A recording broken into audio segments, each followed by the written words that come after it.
Hey guys, Sci-Fi here. I wanted to do a video to show everyone how to do the Microswitch conversion on the Sci-Fi board.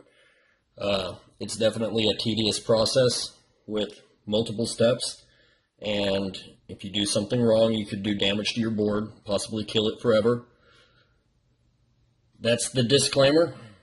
So let's put a Microswitch on this board.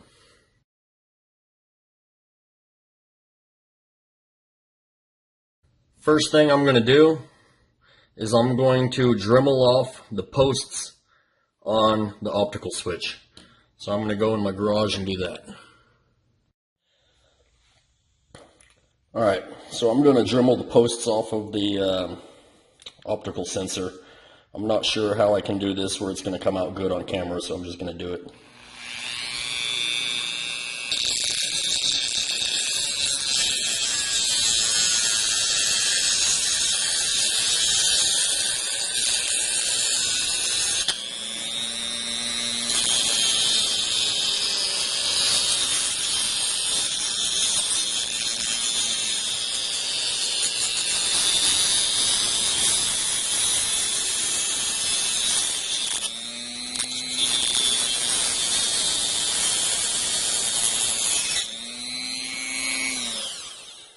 Alright, that's good enough.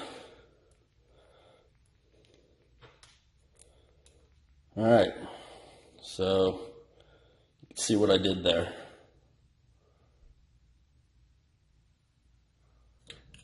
Alright, so the next thing I'm going to do is I'm going to go ahead and turn on my soldering iron and get it ready, get it heating up. Then I'm going to do the part that I like the least of all. Now that the posts are dremeled off of this, I've got to remove the base. And the way to do that is really just to pry it off of there. And there's no part of it that feels good while you're doing it. And once it gets started, you can see that it's starting to separate from the board a little bit. And that's why we dremeled that off, was so that we could pull it off of the posts. And one of the pins actually came out while I was doing that, and that's okay, because once the soldering iron's heated up, I'm going to remove those pins anyway. That's the point. Alright, so I just searched all over my house for a tool that doesn't seem to be here. So I'm kind of bummed about that. It would have been a thing that helps me hold the board in place while I do this part.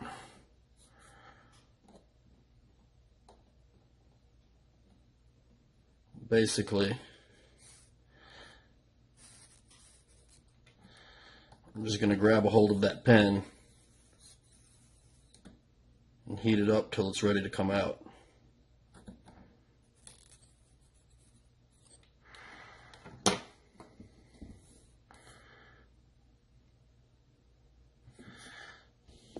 It's easier from the back, but without my tool, it's kind of difficult.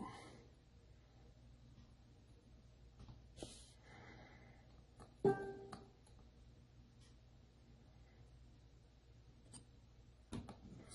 right, there's one.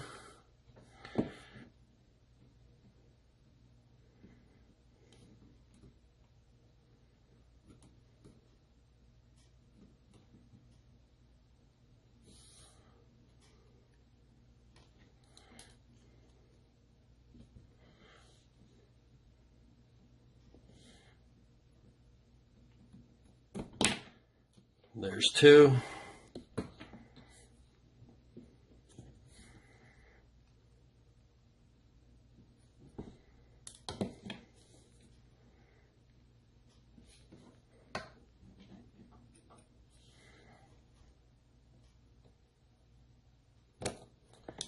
There's three. And like I said, the fourth one came out while I was prying the switch off of there. So now you can see, hopefully, that all of the pins have been removed, the switch has been removed. It's basically bare circuit board right there now. Alright, so next we have to remove R7, resistor 7, which is this resistor right here. It was mounted directly underneath the optical switch, and that's the one you want to remove, R7. Hopefully you guys can see. It's labeled on there, but my camera is pretty shaky. I've got a cheap little stand to hold this thing.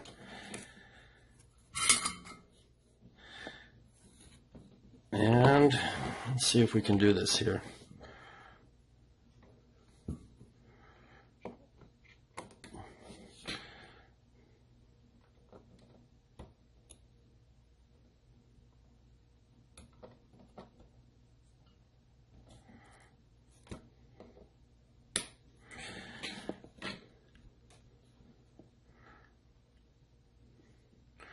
Sometimes you can just heat it up real good and it'll kind of slide off on its own.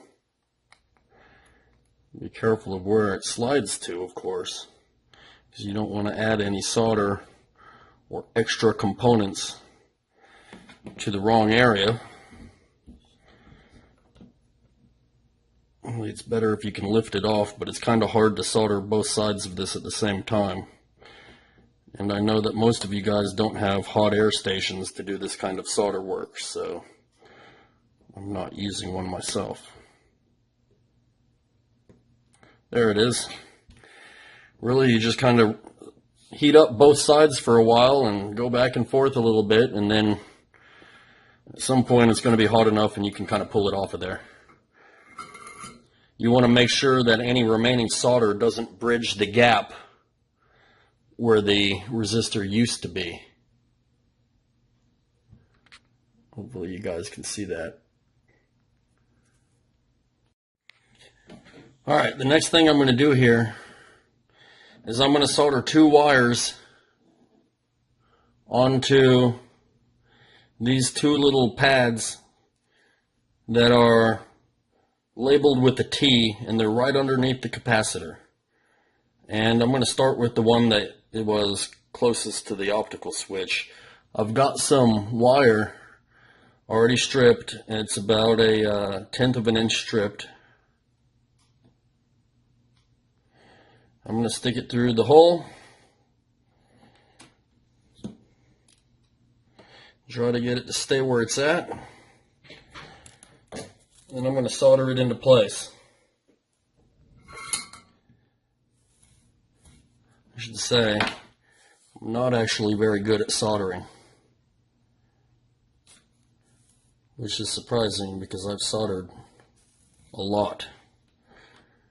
But it doesn't change the fact that I'm not very good at it.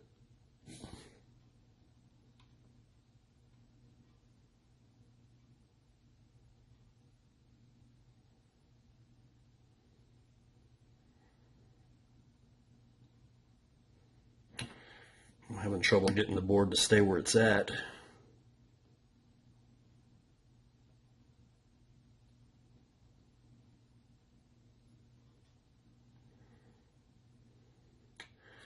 I think I got it.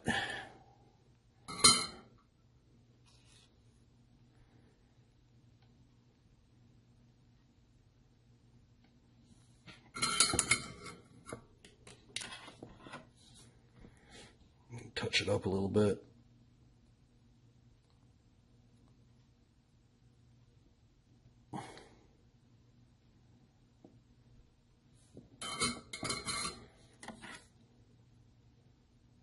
Feels solid.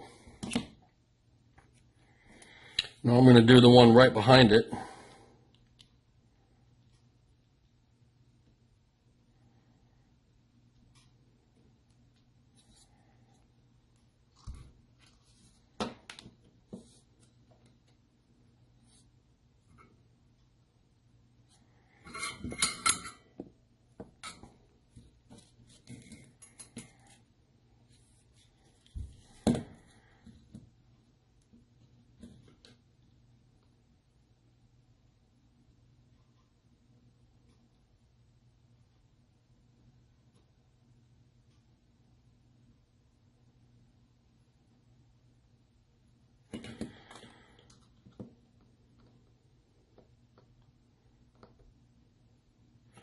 Problem is the pad's really small, and it makes it fairly difficult to solder to it. On my next run, I'm going to make the pads a little bit bigger or something, because this is difficult.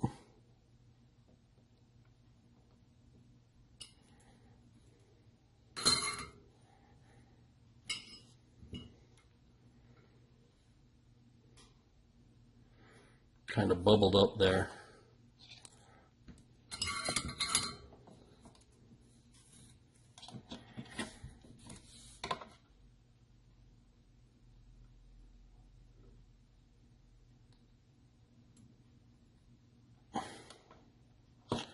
I think I accidentally just pulled all the solder off of it. Like I said, I'm not very good at soldering.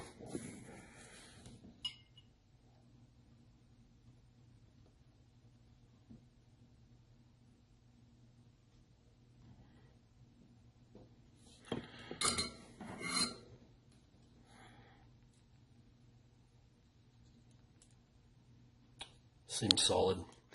So now I've got two wires coming off of the board, and if everything is working, should be able to plug a battery into it, boot it up,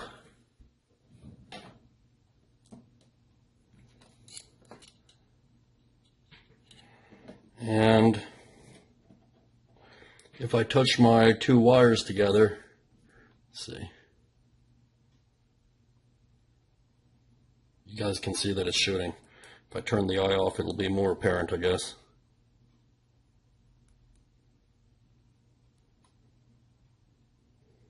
So good. The two wires are installed well enough. The marker's shooting when I short the two wires together. Next thing I'm going to do is cut a little bit, or I'm going to trim the wires up and strip off some new wire and then solder it to the switch, which is quite a bit easier than soldering it to the pads. I'm going to cut it a little bit longer than the edge of the board.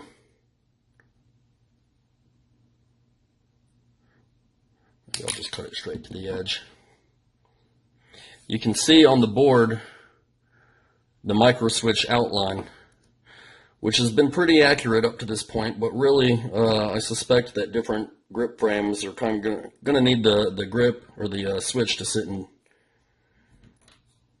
different places maybe for different frames.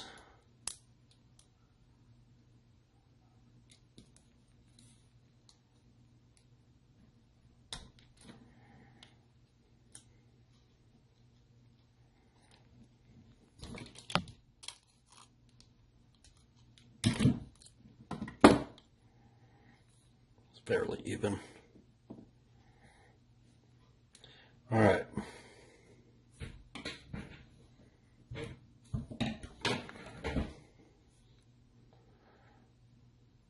I'm going to take a little bit more off.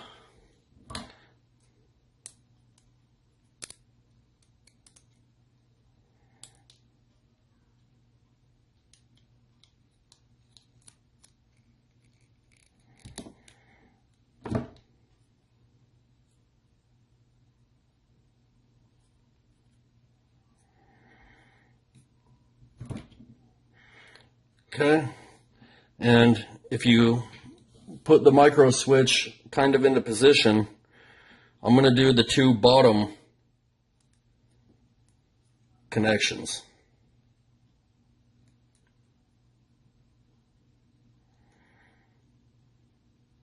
I like to use solid core wire because I can get it through the holes fairly easily. I'm not exactly sure what gauge this is. Just some scrap wire I had. So once I get the wire through the holes, I'm actually going to bend them in half and it'll kind of hold itself in place pretty well. And the soldering for this is pretty easy. I also feel like I'm making a mess of this video, but it is what it is.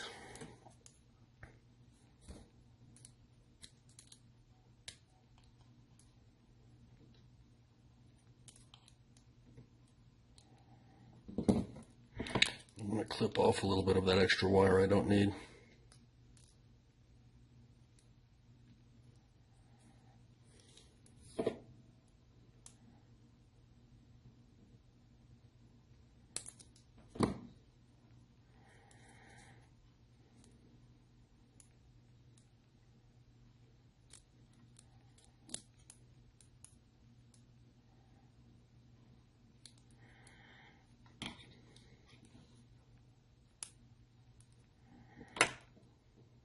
All right, solder the switch. Like I said, I'm using the two bottom terminals on the switch, and the top one I'm just going to leave undone.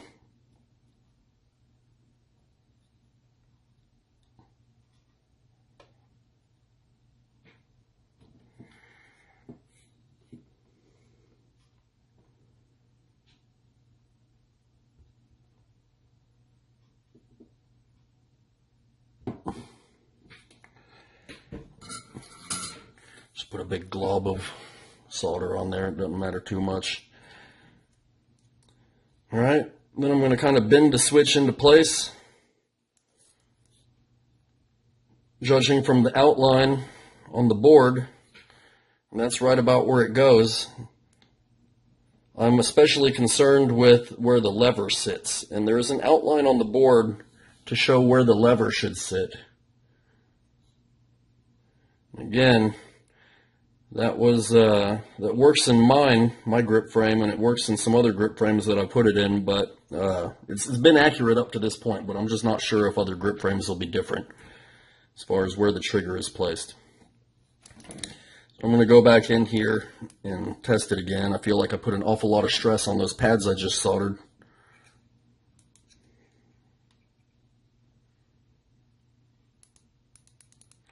But it seems like it's working fine.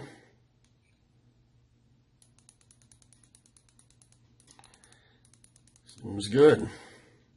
Alright, the next part is going to be gluing the Microswitch down.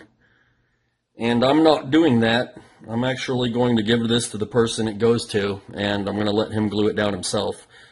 You need a little bit of a spacer in between the board and the switch, because the trigger actually comes up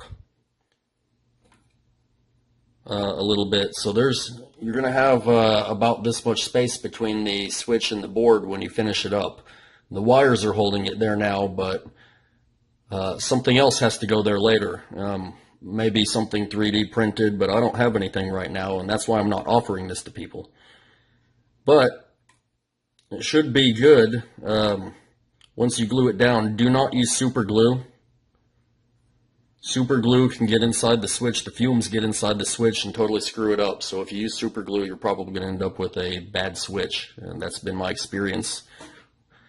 I use JB Weld Quick. JB Quick. The package says it takes about 6 minutes to set. I've found that it takes closer to 8 to 10 minutes to set, but it works quite well. It's non-conductive, so it doesn't mess up any of your stuff. Also, once you glue the switch into place, you really kind of have to pinch it and hold it there for 8 to 10 minutes. Alright, so the last part of this process is to make a spacer that holds the switch off of the board in the right spot so that the trigger can hit it. And I actually use scraps from old circuit boards. And I cut 3 of them to about the same size, and I'm going to glue those 3 together to make my spacer. Each one of the boards is 1.6 millimeters thick, so 3 of them is 4.8 millimeters. So your spacer needs to be about 4.8 millimeters. And I know I said not to use super glue earlier, but I am going to use super glue on these. I'm just going to make sure that the switch is nowhere near it while I do this. I won't have any problems.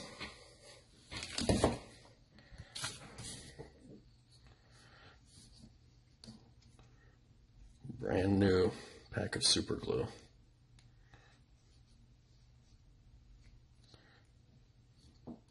All over my fingers. Alright, I'm going to leave that last part of the video in there because quite frankly it's hilarious.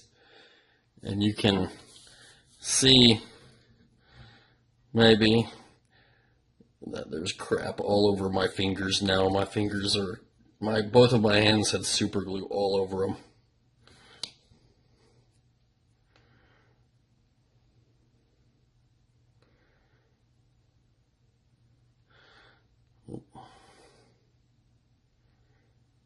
Really don't even have to be careful now because I've already got super glue all over myself.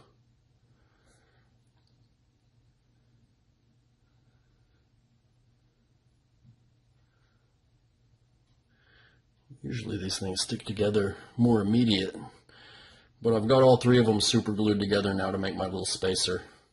You can see my hands had super glue all over them,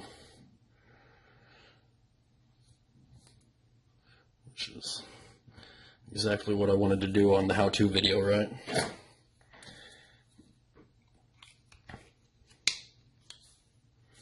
Alright, so I'm going to give this a little bit of time to dry, and then I'm going to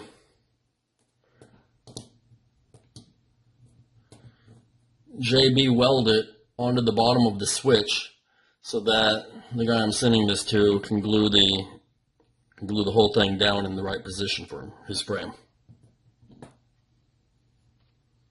Alright, I'm back. The super glue seems to have dried okay on my little spacer.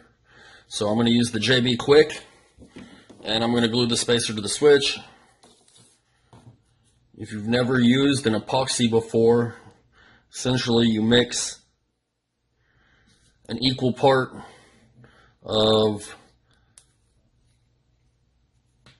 both tubes. In this case, it's called steel and hardener.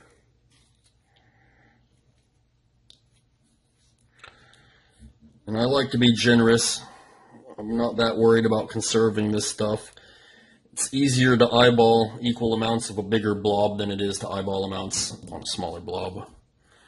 That's what I found, so I just make bigger blobs, and I guess when I run out I'll buy more, I don't care.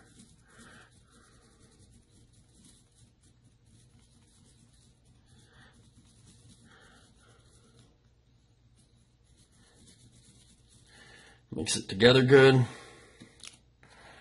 I'm going to wipe off my tool.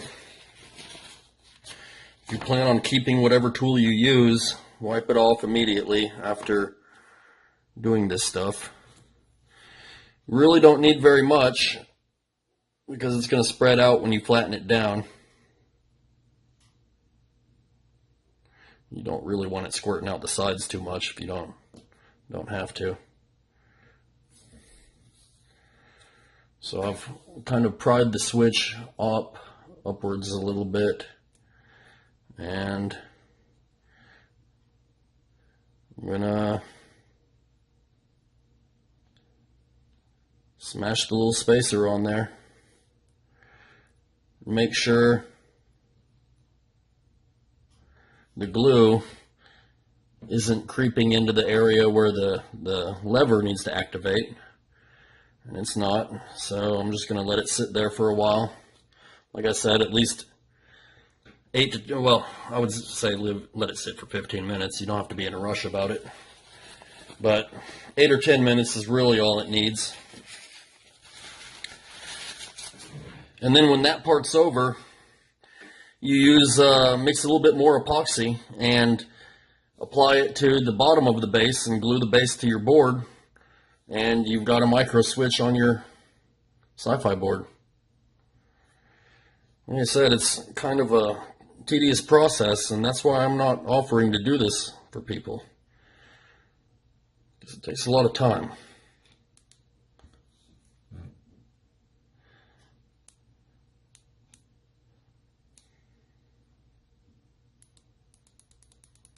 It's working nicely. It's not skipping any shots, which means that the solder connections are all pretty good.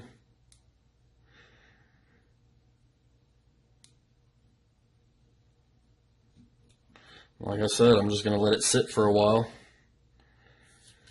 I'm going to keep my epoxy here than I mixed, because here in about 15 minutes I'm going to test it to make sure it's hardened up nicely. Some other considerations: when you're gluing down your switch, you really want to test the position of it first by hand, because you're going to have the forward and reverse stroke of your trigger, which hopefully you're able to adjust with your set screws, although I've seen some of the set screws get cranked in there and they're stuck.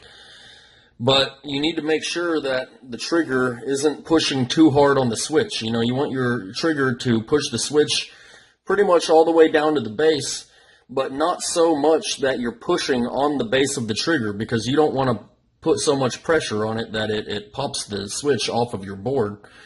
No telling what kind of damage it would do, because when it pops that glue off, you don't really know what side is going to pop with the glue. It might peel some of the board off or something. I'd hate to see that happen. So be real careful with the position that you glue your switch down in, and definitely don't use super glue anywhere around the switch, and try not to get it on your hands. But that's about it. That's how you do it. We'll see you guys next time.